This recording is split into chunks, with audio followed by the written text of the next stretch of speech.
tardes. Lo primero es agradecer a la facultad el honor que me ha concedido la medalla de los 40 años. Una medalla que era, no la tenía prevista, creo que es la primera que se concede a lo largo de la historia de esta facultad. El decano me había pedido, Rafa, me había pedido que dijera unas palabras, y bueno, yo soy, en este caso, pues, digamos, muy constante y por tanto voy a decir algunas cuestiones que van a estar un poco al hilo de la historia que he vivido yo a lo largo de esta facultad. Posiblemente hoy, con la tercera de las intervenciones que se está realizando, lo mismo poco puedo aportar más después de lo que ha comentado Emilio, que me ha llegado a la cabeza, a la razón, y de lo que ha aportado también este chico cuando habla que me ha llegado al corazón. Pero sí que me gustaría hacer, por tanto, una reflexión de los años vividos.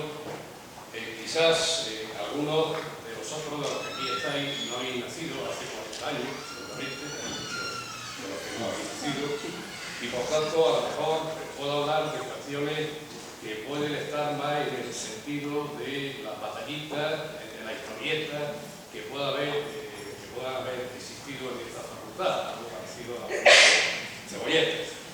Quizás esto es posible, pero evidentemente desde mi perspectiva la alternativa que uno tiene es no haber alternativa. Por tanto, prefiero contar esto. Siempre había pensado que las medallas y honores concedidos se otorgan la razón a méritos específicos. En nuestro ámbito, realmente por aportaciones al conocimiento y valorados por una comisión o tribunal. Por esa misma razón, los premios y distinciones que se otorgan llevan implícita una cierta subjetividad. Hay una contribución a la ciencia, se producen presiones por parte de grupos de interés, sujeta a una cierta discrepancia y valores. En concreto, respecto a los premios Nobel de Economía, sorprende desde su inicio, en 1969, solo se haya concedido a una mujer, que además no era economista, era productora. Y que muchos de los economistas no se acuerden de cuál ha sido la contribución del recientemente galardonado en 2016. En cuanto a la medalla que esta facultad me ha querido conceder, por una única y exclusiva razón temporal, la realidad es incontestable. Las cuentas están claras. A día de hoy llevo entre estas paredes 40 años, 6 meses y 27 días. No creo que haya ninguna duda o debate acerca de mis méritos, que repito son solo en razón al tiempo transcurrido. No creo que haya alguien que cuestione mi existencia en este centro. Por cierto, toda mi actividad docente y también investigadora ha transcurrido en aula y en despacho de este centro, con dedicación exclusiva, como se decía en mi inicio, y hoy, como se dice, también por hoy. Por tanto, son 40 años, 6 meses y 27. Personalmente, de lo que estoy más satisfecho y orgulloso es que he aguantado. Sí, he sobrevivido también. A veces ha sido hasta complicado. No obstante, sigo manteniendo la ilusión por mi trabajo. Todavía sigo teniendo un cosquilleo en el estómago cuando entro a clase. Y aún me quedan muchas cosas que hacer y muchos proyectos por realizar. Durante todo este tiempo, muchas cosas han cambiado. Algunas son dignas de destacar. Empecé como docente en la Escuela Universitaria de Estudios Empresariales, recién creada por la transformación de la antigua Escuela de Comercio en 1970, siguiendo las pautas marcadas por la Ley de Educación de Villar Blas. Era un centro de tamaño muy reducido.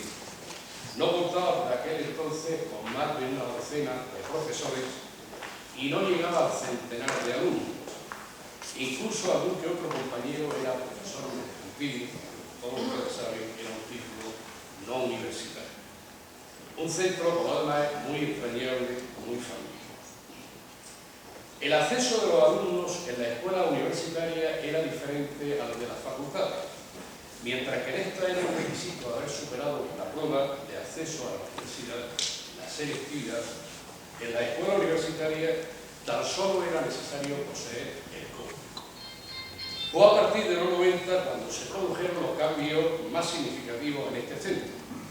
Transformación de la antigua escuela universitaria en la Facultad de Ciencias Económicas y Empresariales, explosión en el número de alumnos matriculados, llegando a convertirse a principios de este siglo en el mayor centro de la Universidad de Granada por número de estudiantes, e incremento considerable de las titulaciones ofertadas. Personalmente he tenido un papel muy activo en la evolución de este centro. Fui su decano a lo largo de 8 años, he sido director durante cerca de 12 años de uno de los 2 departamentos que entonces tenían sede de esta facultad, el de Economía Aplicada, que llegó a contar con más de 100 profesores. He dirigido bastantes tesis doctorales, he participado en cantidad de tribunales de formación del profesor y he representado a este centro y a su profesorado en el órgano de gobierno de la Universidad de Granada durante muchos años.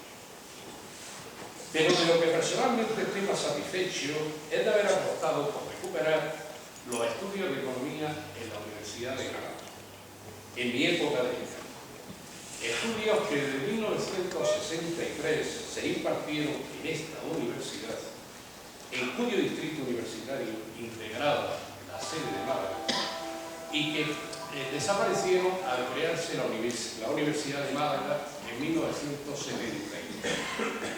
Después de casi 25 años, en 1995, y con alguna que otra oposición, tanto interna en este centro como externa, los estudios de economía volvieron a florecer en la Universidad de Granada. Otras satisfacciones a destacar en mi época de decano fueron la aprobación de la doble titulación de Derecho, que por cierto costó mucho trabajo de convencer a las películas de sus bondades, y que fue la primera doble titulación que se creó en la Universidad de Granada. El nombramiento del primer vicedecano de Relaciones Internacionales de la Universidad de Granada en el año 1993 y la ampliación en más del 50% de los espacios existentes en la facultad, tanto de nuevas aulas como de despacho de profesor. Permítanme, para terminar, que haga una pequeña reflexión sobre la universidad de los próximos 40 años.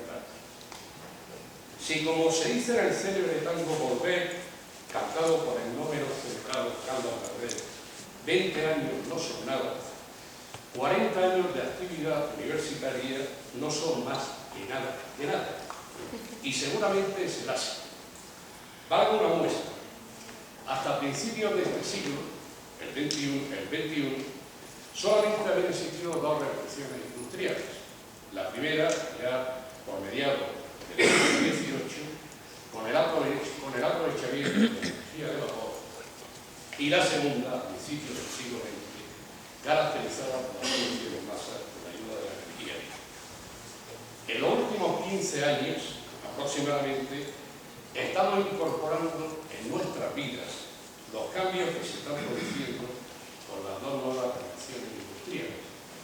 La tercera, con el uso de las tecnologías de la información y de las comunicaciones, las TIC, los sistemas electrónicos y la globalización. Y la cuarta, de reciente aparición, aunque ya no estamos acostumbrando a términos como inteligencia artificial, fábricas inteligentes o automatizadas, cambio disruptivo, big data, ciberseguridad, Internet de las cosas. Es muy posible que antes que me jubile como docente, lo que cada vez está más cerca, se esté ya incubando e incluso desarrollando la 5ª revolución industrial. La velocidad de los cambios tecnológicos en la actualidad es exponencial. En nuestro ámbito universitario, una cuestión relevante sería plantear el papel de las universidades en general y de las universidades públicas en particular que tendrán en el futuro. La respuesta a mí personalmente se me escapa, lógicamente, pero estoy convencido que nuestras universidades públicas deberán operar y dinámico desconocido hasta la fecha. Dos cuestiones. La primera, las universidades públicas operarán inexcusablemente en entornos cada vez más competitivos, en un mercado globalizado y con procesos de formación y aprendizaje online. Incluso en la actualidad ya existen universidades que no ofrecen programas académicos ni acreditación. En palabras de uno de los máximos expertos en tecnología disruptiva del mundo y gestor de una de las universidades más novedosas, nosotros no ofrecemos grados ni créditos, porque el contenido que enseñamos cambia cada año. Postura muy diferente a la mantenida por la mayoría de las universidades públicas españolas, que tradicionalmente no se han preocupado por las señales del mercado, instaladas en un cierto clientelismo universitario. Un ejemplo paradigmático. Durante muchos años he ido preguntando a mis alumnos en dónde quería trabajar después de sus estudios. La respuesta era casi siempre la misma, dicotómica: o trabajar en la banca o ser funcionario público. Ambos nichos de mercado de trabajo hoy están ya prácticamente desaparecidos. Y la segunda cuestión: los demandantes de formación no buscarán conocimientos generales de tipo enciclopédico y preferirán la adquisición de habilidades y competencias para entrar o mantenerse en el mercado de trabajo.